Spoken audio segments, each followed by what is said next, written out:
Good morning, dear students. Today's lesson, today's lecture is about the origin of English words. Let's look at the plan. The historical circumstances which stimulate the borrowing process.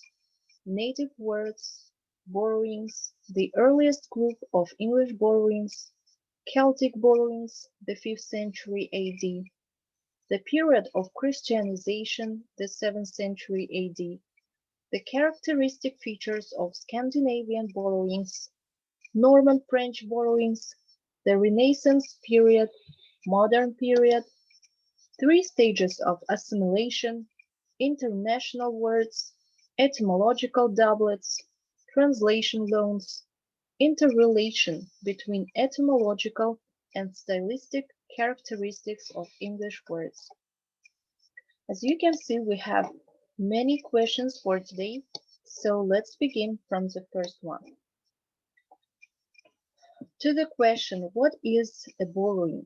A borrowing or a loan word is a word taken over from another language and modified in phonemic shape, spelling, paradigm, or meaning according to the standards of the English language.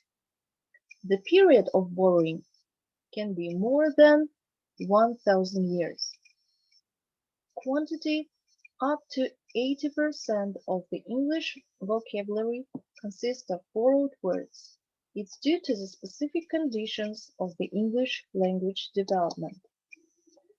Let's have a look at these examples of that words that have come into use during 20th century. Atomic, cybernetics, genes, khaki, Sputnik, perestroika. So what are the conditions which encourage the borrowing process? Each time two nations come into close contact, certain borrowings are a natural consequence. The nature of contact may be different. It may be wars, invasions, or conquests, when foreign words are in effect imposed upon the reluctant conquered nation. Example: the Norman culture of the 11th century was certainly superior to that of the Saxons. The result was that an immense number of French words forced their way into English vocabulary. There are also periods of peace when the process of borrowing is due to trade and international cultural relations. These latter circumstances are certainly more favorable for stimulating the borrowing process, for during invasions and occupations the natural psychological reaction of the oppressed nation is to reject and condemn the language of the oppressor. Why are words borrowed? To fill a gap in vocabulary, to represent the same concept in some new aspect, to accompany cultural elements borrowed from one culture by another. Examples: to fill a gap in vocabulary. When the Saxons borrowed Latin words for butter, plum, beet, they did it because their own vocabulary lacked words for these new objects. For the same reason, the words potato and tomato were borrowed by English from Spanish when these vegetables were first brought to England by the Spaniards. Examples to represent the same concept in some new aspect. This type of borrowing enlarges groups of synonyms and greatly provides to enrich the impressive resources of the vocabulary. That is how the Latin cordial was added to the native friendly. The French desire, to wish, and the French adore, to like and love.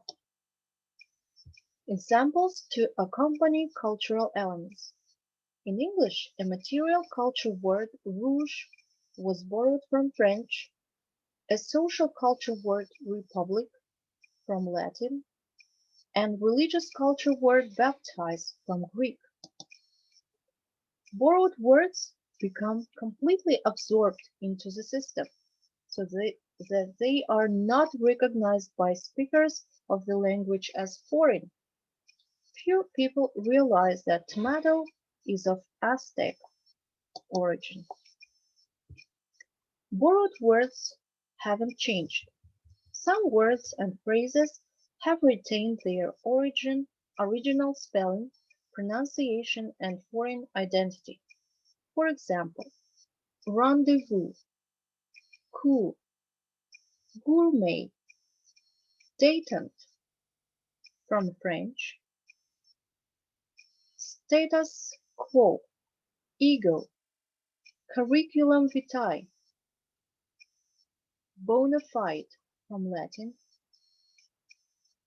patio, macho from Spanish, kindergarten, Blitz from German, koto, tea from Chinese, incognito, bravo from Italian.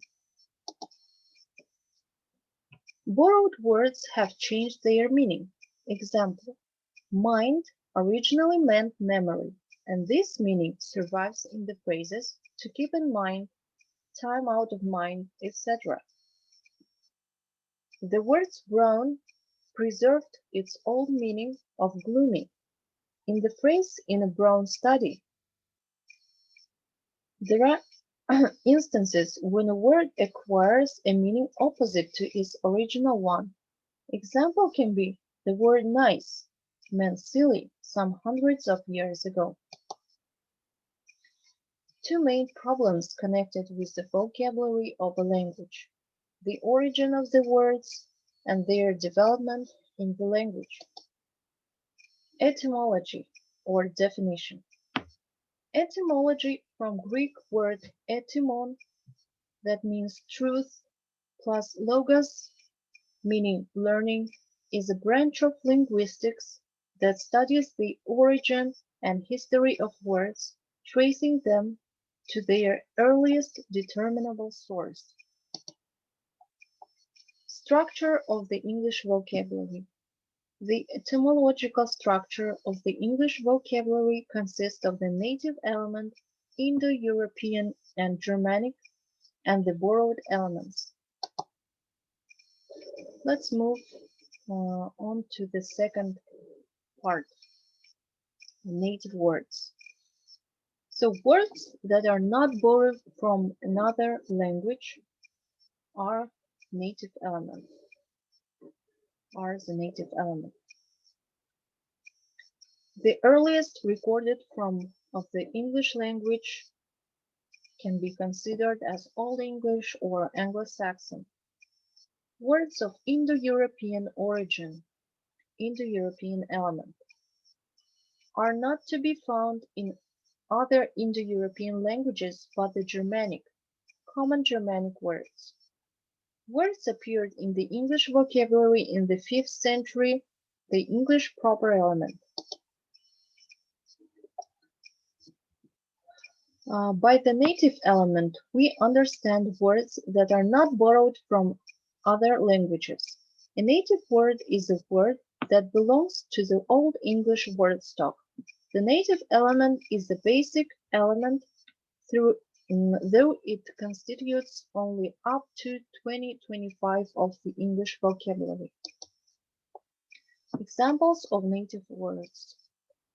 The native element in English comprises a large number of high-frequency words like the articles, prepositions, pronouns, conjunctions, auxiliaries, and words denoting everyday objects and ideas. For example, house, child, water, go, come, eat, good, bad, and etc. Grammatical structure. The grammatical structure is essentially Germanic, having remained unaffected by foreign influence. Old English or Anglo-Saxon. Old English or Anglo-Saxon is the earliest recorded form of the English language. It was spoken from about AD 600 until about AD 1100. 800, and most of its words had been part of a still earlier form of the language. Examples of Old English words. Many of the common words of modern English like home, stone, and meat are native for Old English words. Most of the irregular verbs in English derive from Old English. For example, speak, swim, drive, write, sing, as do most of the English shorter numerals 2, 3, 6, 10, and most of the pronouns I, you, we, who. Many Old English words can be traced back to Indo-European and prehistoric language that was the common ancestor of Greek and Latin as well. Others came into Old English as it was becoming a separate language. Indo-European element. Since English belongs to the Germanic branch of the Indo-European group of languages, the oldest words in English are of Indo-European origin. They form part of the basic word stock of all Indo-European languages. There are several semantic groups.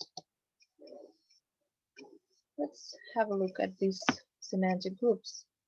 Words expressing family relations: father, mother, son, daughter, brother. Names of parts of the human body: foot, eye, ear, nose, tongue, lip, heart. Names of trees, birds, animals: tree, birch, cow, wolf, cat, swine, goose. Names expressing basic actions: to come, to know, to sit, to work. Plants: tree, birch, corn. Time of day: day, night. Heavenly bodies: sun, moon, star. Words expressing qualities: new, red, quick, right, glad, sad. Numerals from 1 to 100. Pronouns: personal, except they, which is a Scandinavian borrowing, demonstrative. Numerous verbs like be, stand, sit, eat, and know. Common Germanic words are not to be found in other Indo-European languages but the Germanic.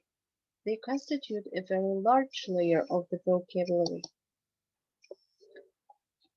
Let's look at the common Germanic words. Nouns: hand, life, sea, ship, meal, winter, round, cold, goat.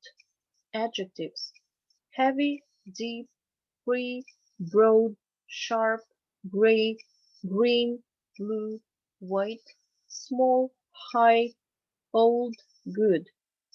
Verbs: to buy, to drink, to find, to forget, to go, to have, to live, to make, see, hear, speak, tell, say, answer, make. Pronouns: all, each, he, self, such. Adverbs: again, forward, near. Prepositions: after, at, by, over, under, from, for. Parts of the human body: head, hand, arm, finger, bone. Animals: bear, fox, calf. Plants: oak, fir, grass. Natural phenomena: rain, frost. Seasons of the year: winter, spring, summer, autumn is a French borrowing. Landscape features: sea, land, human dwellings and furniture, house, room, bench. Sea-going vessels: boat, ship. The Indo-European and Germanic groups are so old that they cannot be dated. The tribal languages of the Angles, the Saxons, the Jutes, by the time of their migration, contained only words of Indo-European and Germanic roots plus a certain number of the earliest Latin borrowings. The English proper element. Firstly, it can be approximately dated. The words of this group appeared in the English vocabulary in the 5th century or later. That is after the Germanic tribes migrated to the British Isles. Secondly, these words have another distinctive features. They are specifically English, having no cognates in other languages. What are cognates? Cognates are words of the same etymological root of common origin. For Indo-European and Germanic words, such cognates can also always be found as, for instance, for the following words of the Indo-European group. As you can see, some examples of these words like star, sad, stand, and some other, and there are other written form in other languages. Examples of English proper words. These words stand quite alone in the vocabulary system of Indo-European languages. They are not numerous but unique. Bird, boy, girl, lord, lady, woman, daisy, all these. The English proper element. Words which were made after the 5th century according to English word-building patterns, both from native and borrowed morphemes. For instance, the adjective beautiful, built from the French borrowed root and the native suffix, belong to the English proper element. It is natural that the quantity of such words is immense. Borrowings. What does the word borrowing mean? The process by which a borrowed word came into the vocabulary of one language from another. The result of this process, that is a borrowed word itself. What is the percentage of borrowed words in the English vocabulary? Many scholars estimate the percentage of borrowed words in the English vocabulary at 65–70%. The earliest group of English borrowings. Why? Europe is occupied by the Roman Empire. Among the inhabitants of the continent and Germanic tribes, a rather primitive stage of development. What did Germanic tribes borrow? Latin words to name foodstuff, like butter and cheese. Latin names of fruits and vegetables enter their vocabularies: cherry, pear, plum, pea, beet, pepper. The word plant is also a Latin borrowing of this period. Celtic borrowings, the 5th century AD. Why? Several of the Germanic tribes, the most numerous being the Angles, the Saxons, and the Jutes, migrated to the British Isles. Through their numerous contacts with the defeated Celts, the conquerors got to know and assimilated a number of Celtic words. Celtic borrowings. Modern English: bold, down, glen, druid, bard, cradle. Place names, names of rivers and hills. The names of the English capital London originates from Celtic. The period of Christianization, the 7th century AD. This century was significant for the Christianization of England. Latin was the official language of the Christian Church. Latin borrowings came from Church Latin. They mostly indicated persons, objects, and ideas associated with church and religious rituals.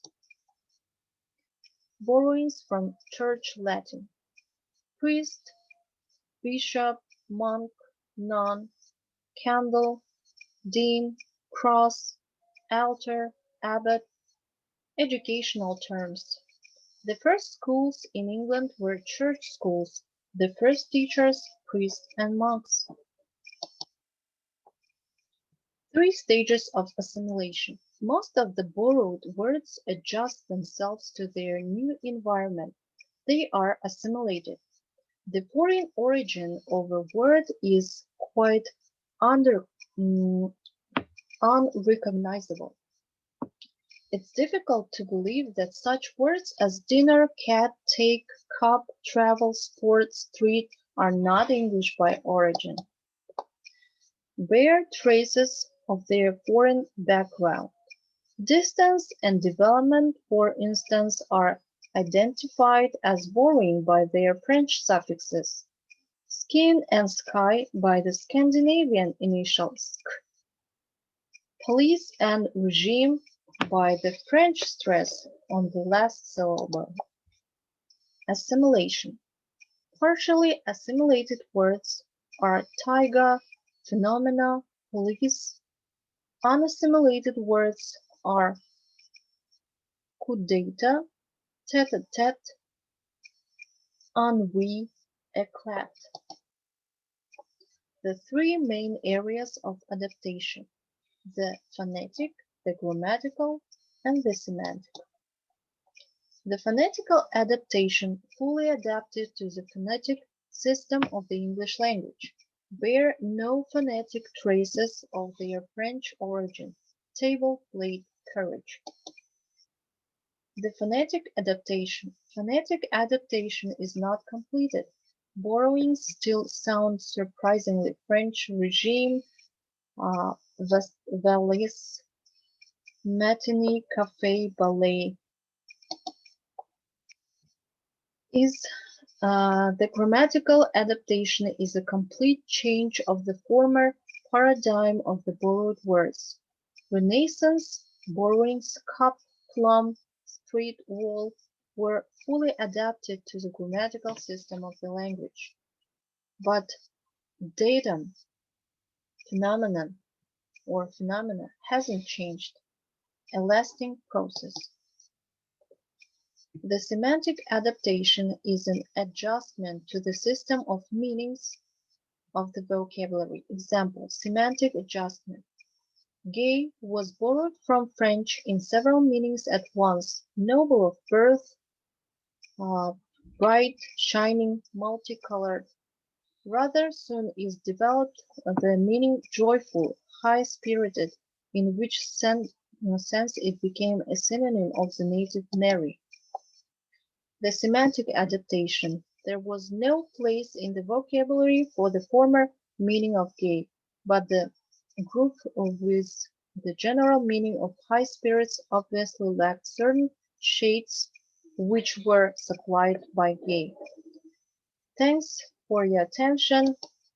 I hope that this lesson was useful and interesting. Goodbye. See you later.